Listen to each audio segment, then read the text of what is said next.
आप सभी लोगों को राम राम। आज संडे है तो हम लोग पिछले हफ्ते की ऑटोमोबाइल न्यूज क्या क्या है उसके बारे में बात कर लेते हैं। आप लोगों ने याद होगा तो निसान की एक पेट्रोल नाम की एसयूवी आती है, नाम ही पेट्रोल है। उसका नेक्स्ट जनरेशन जो है उसकी टेस्टिंग चालू हो चुकी है। ये एक बहुत प्रीमियम एसयूवी है जो पहले से ज्यादा लग्जरियस और पहले से ज्यादा फीचर्स इसमें मिला करेंगे, लेकिन इंडिया में ये मुश्किल है लॉन्च हो। हाल फिलहाल निसान के पास सिर्फ मैग्नाइट एसयूवी है इंडियन मार्केट में। आने वाले समय में जो भी नया लॉन्च हो, लेकिन पेट्रोल का आने का कम चांस है। हुंडई ने कुछ समय पहले रिवील किया था कि इन्होंने Bharat new vehicle safety assessment programme में 3 गाड़ियों को क्रैश टेस्ट करने के लिए भेजा है। उन 3 में से पहली गाड़ी कौन सी है वो हमें पता लग गया है। टूसॉन पहली गाड़ी है और दूसरी गाड़ी 99.99% एक्स्टर होगी। तीसरी गाड़ी का अंदाजा अभी तक नहीं है। क्रेटा होने के चांसेस कम है क्योंकि क्रेटा का फेसलिफ्ट जल्दी लॉन्च होने वाला है, तो प्री फेसलिफ्ट क्रेटा का क्रैश टेस्ट कराने का कोई सेंस मुझे लगता नहीं है। तो तीसरी गाड़ी हो सकता है शायद i20 हो। तो जल्दी आपको टूसॉन का क्रैश टेस्ट देखने को मिल जाएगा। मर्सिडीज ने 2 गाड़ियों को लॉन्च करा है। एक है GLE फेसलिफ्ट, 96.4 लाख रुपीस से शुरू होकर ये 1.15 करोड़ रुपीस तक का आपको मिल जाता है एक्स शोरूम। इसमें 2 तरह के डीजल और 1 तरह का पेट्रोल इंजन दिया गया है। दूसरी गाड़ी है AMG C43 जिसे 98 लाख रुपीस में लॉन्च किया गया है। इसमें नया 2 litre 4 cylinder turbocharge petrol engine मिलता है जो लगभग 408 bhp की पावर और 500 Nm का टॉर्क जनरेट करता है। Volkswagen Tiguan GT Edge trail edition को लॉन्च कर दिया गया है। 16.3 लाख रुपीस में ये आपको मिल जाती है। ये सिर्फ और सिर्फ 1.5 लीटर टर्बोचार्ज पेट्रोल इंजन के साथ मिलती है और इस स्पेशल एडिशन में सिर्फ कॉस्मेटिक चेंजेस किए गए हैं, फीचर्स आपको कुछ एक्स्ट्रा नहीं मिलते। भाई टाटा एक नई गाड़ी लॉन्च करने का प्लान कर रहा है जिसका नाम हो सकता है टाटा अविन्या हो। ये एक कंप्लीटली इलेक्ट्रिक कार है और ये जिस प्लेटफॉर्म पर बेस्ड है वो प्लेटफॉर्म काफी प्रीमियम है। इस प्लेटफॉर्म को इवोक और डिस्कवरी स्पोर्ट में भी यूज किया जाएगा। इसका नाम है इलेक्ट्रिफाइड मॉड्यूलर आर्किटेक्चर EMA और ये प्लेटफॉर्म अविन्या में यूज होगा। ये न्यूज टाटा मोटर्स के ग्रुप CFO PB बालाजी ने दी है खुद ही, तो भाई न्यूज कंफर्म है। कब तक लॉन्च होगी, एग्जैक्टली कैसी होगी, किस सेगमेंट में यूज होगी, कुछ अभी नहीं पता, बट हाँ ये प्रीमियम काफी होगी। XUV 400 इलेक्ट्रिक व्हीकल जो है उसके ऊपर 3.5 लाख रुपए तक का डिस्काउंट मिल रहा है। तो अगर आप इसको खरीदने का प्लान बना रहे थे तो शायद ये परफेक्ट टाइम हो सकता है। सिर्फ XUV 400 नहीं, लगभग हर किसी ब्रांड की लगभग हर किसी गाड़ी पर डिस्काउंट आपको मिल रहा है। थोड़ा बहुत ज्यादा जैसा भी है, डिपेंड करता है गाड़ी की डिमांड कितनी है। जैसे कि XUV 300 के ऊपर भी 1,20,000 रुपए तक का डिस्काउंट मिल रहा है। सिट्रन की गाड़ियों पर भी 2 लाख रुपए तक का डिस्काउंट मिल रहा है। जैसे कि C3 एयरक्रॉस और C3 पर 99,000 1 लाख रुपए तक का डिस्काउंट है। C5 एयरक्रॉस पर 2 लाख रुपए तक का डिस्काउंट है। तो चाहे मारुति की गाड़ियां हो, टाटा की हो, महिंद्रा की हो, किसी भी कंपनी की गाड़ियां हो, डिस्काउंट चल रहे हैं। अभी फेस्टिव सीजन आ रखा है, किसी पे कम किसी पे ज्यादा है। जो ज्यादा डिमांड में है उसके ऊपर 1 रुपया भी डिस्काउंट नहीं है। जो थोड़ी कम डिमांड में है उस पर थोड़ा, और जो बिल्कुल कम डिमांड में उस पर ज्यादा भर के डिस्काउंट चल रहा है। स्कोडा सुपर्ब का ग्लोबल डेब्यू कर दिया गया है। ये इंडिया आएगी लेकिन लिमिटेड नंबर्स में आएगी, कब आएगी नहीं पता। काफी प्रीमियम सेडान है, कुछ चेंजेस इसमें किए गए हैं इंटीरियर एक्सटीरियर दोनों में ही। टोयोटा एक नई टेक्नोलॉजी को इंट्रोड्यूस करने वाला है अपनी 2 नई गाड़ियों में अगले साल। BG4X और लेक्सस की RG SUV, ये दोनों SUVs में टेक्नोलॉजी मिलेगी। टेक्नोलॉजी का नाम है स्टीयर बाय वायर। मतलब कि जो स्टीयरिंग है ना उसका शेप डिजाइन वगैरह तो अलग होगा ही होगा, लेकिन टेक्नोलॉजी भी अलग होगी। जैसे कि स्टीयरिंग मैकेनिकली किसी भी तरह से कनेक्टेड नहीं होगी चारों व्हील्स से, बिना कनेक्शन के वो पूरा का पूरा ऑपरेट करेगी और इस वजह से जो स्टीयरिंग ऑपरेट करने का एक्सपीरियंस होगा वो अल्ट्रा स्मूथ और नेचुरल होगा। ये टेक्नोलॉजी आपको पहले ये BG4X और लेक्सस की RG SUV में देखने को मिलेगी और दोनों इंडिया में नहीं है।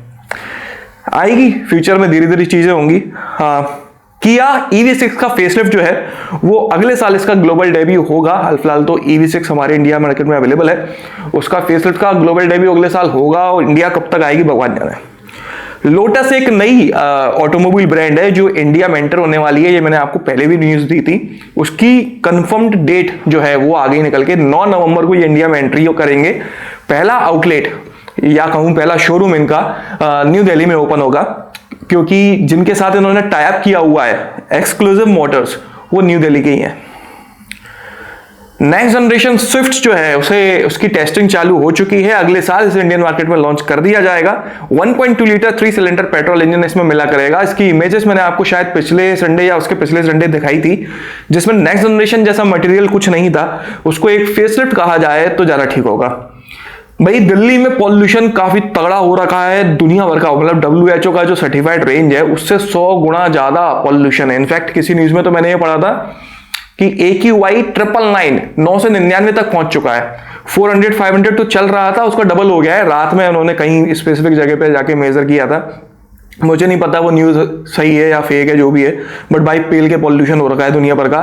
तो आप लोग अगर दिल्ली रहते हो तो प्लीज अपना ख्याल रखिए, आप मास्क वगैरह पहनिए, घर पर ही रहिए, और हो सके तो एयर फिल्टर वगैरह आप खरीद लीजिए ताकि घर के अंदर आपको फ्रेश एयर मिले, आपके घर वाले सुरक्षित रहें, क्योंकि काफी सारी बीमारियां जो हैं इस एयर पोल्यूशन से पैदा होती हैं। जरूरी नहीं है आप स्मोक करते हो, आपके जो अगल बगल नॉर्मल एयर है उसी में स्मोक इतना ज्यादा है कि आपको जरूरत ही नहीं स्मोक करने की, तो काफी सारी बीमारियां आपको लग सकती हैं, थोड़ा ध्यान रखिएगा।